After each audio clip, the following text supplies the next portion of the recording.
BEd सहायक शिक्षकों के लिए अच्छी खबर आई है।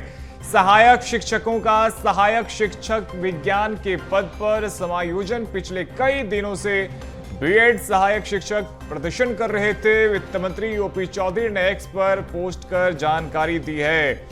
तो देखिए, अब उनके लिए एक अच्छी खबर है और इसको लेकर के वित्त मंत्री ओपी चौधरी ने एक्स पर पोस्ट करते हुए जानकारी दी है। और बीएड सहायक शिक्षकों के लिए ये एक अच्छी खबर है। सहायक शिक्षकों का सहायक शिक्षक विज्ञान के पद पर समायोजन हो रहा है। पिछले कई दिनों से लगातार बीएड सहायक शिक्षक प्रदर्शन कर रहे थे और अब उनकी देखिए मांगों को मान लिया गया है। वित्त मंत्री ओपी चौधरी ने सोशल मीडिया प्लेटफॉर्म एक्स पर पोस्ट कर इसकी जानकारी दी है और ऐतिहासिक ये निर्णय लिया गया है। तो इस खबर पे अधिक जानकारी के साथ हमारे सहयोगी शिवम दुबे हमारे साथ में जुड़ रहे हैं। शिवम, बीएड सहायक शिक्षकों के लिए अच्छी खबर, अब इसको लेकर के देखिए ओपी चौधरी ने जानकारी भी दे दी है। जी बिल्कुल, देखिए छत्तीसगढ़ में सहायक शिक्षक जो कि बीएड प्रदर्शनकारी थे उनको लेकर के लंबे समय से कयास लगाए जा रहे थे कि ये प्रदर्शन में मांग की जा रही थी कि समायोजन किया जाए। और सुप्रीम कोर्ट के निर्णय के बाद 2023 में जो सीधी भर्ती बीएड के सहायक शिक्षकों के पद पर हुई थी उसको बर्खास्त कर दिया गया था और इसके बाद लगातार प्रदर्शन किए जा रहे थे। और अब सरकार ने बड़ा फैसला ले लिया है जो कि सहायक शिक्षकों के लिए एक बड़ा फैसला है, बीएड प्रदर्शनकारियों के लिए बड़ा एक फैसला सामने आया है। समायोजन हो चुका है। अगर बात की जाए तो इनका जो सहायक शिक्षक हैं विज्ञान प्रयोगशाला पद पर समायोजन किया गया है। 2621 ऐसे प्रदर्शनकारी शिक्षक हैं जो लगातार प्रदर्शन कर रहे थे, सरकार से मांग कर रहे थे। अब इसके लिए सरकार ने एक बड़ा फैसला ले लिया है। कैबिनेट की बैठक में यह ऐतिहासिक फैसला लिया गया है और कहीं ना कहीं शायद सरकार की जो पहल रहती कि तमाम जो वर्ग हैं वो खुश रहें, उसी वर्ग में से बीएड जो प्रदर्शनकारी रहे हैं उनके लिए समायोजन करना एक बड़ा फैसला सरकार कर रहा है। और कहीं ना कहीं बीएड के जो प्रदर्शनकारी हैं वो इस फैसले से बेहद खुश नजर आ रहे हैं। ये जो भर्ती प्रक्रिया हुई थी वो 2023 में सीधी भर्ती हुई थी जिसमें बीएड जो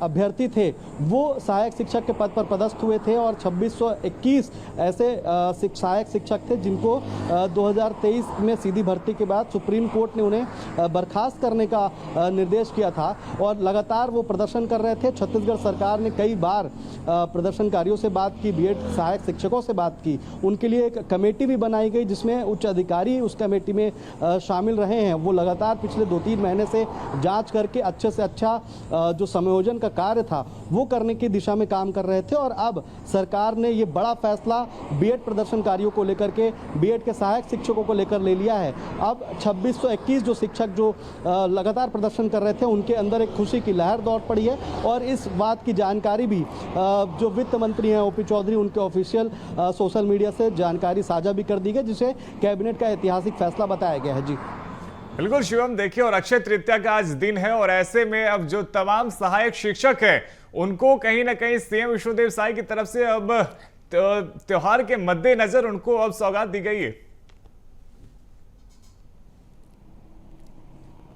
जी बिल्कुल, कहीं ना कहीं बड़ा फैसला है और लगातार इस चीज़ की मांग की जा रही थी। प्रदर्शनकारी अलग अलग ढंग से सरकार तक अपनी बात पहुंचाने के लिए प्रदर्शन कर रहे थे, अनोखे प्रदर्शन भी कर रहे थे। लेकिन इसी बीच में कई बार सीएम विष्णुदेव साय ने खुद प्रदर्शनकारियों से बात की थी और उन्हें इस बात का भरोसा दिलाया था कि जल्द ही सरकार इस निर्णय पर पहुँचेगी। उसके बाद सरकार ने एक उच्च कमेटी भी बनाई जिस कमेटी में जो सचिव लेवल के अधिकारी थे वो मौजूद थे और उन्होंने तमाम विषयों को पहले देखा, प्रदर्शनकारियों के जो मांग थी उनको समझा, समायोजन की जो उनकी मांग थी उस पर एक विस्तृत रिपोर्ट पेश की, जिसके बाद आज साय कैबिनेट में एक बड़ा निर्णय, बड़ा एक ऐतिहासिक निर्णय अक्षय तृतीया के मौके पर सहायक शिक्षकों के लिए लिया गया है। और इस फैसले को लेकर के तमाम जो सोशल मीडिया है, प्लेटफॉर्म है, उसमें शायद सरकार का धन्यवाद भी सहायक शिक्षक करने लगे हैं क्योंकि विज्ञान प्रयोगशाला में समायोजन सहायक शिक्षक के पद पर हो चुका है। तो कहीं ना कहीं एक जो बड़ी मांग थी वो जाहिर तौर पे शिक्षकों में भी अब खुशी है, धन्यवाद भी कर रहे हैं। बहुत शुक्रिया शिवम आपका हमारे साथ में जुड़ने के लिए और तमाम अपडेट्स के लिए।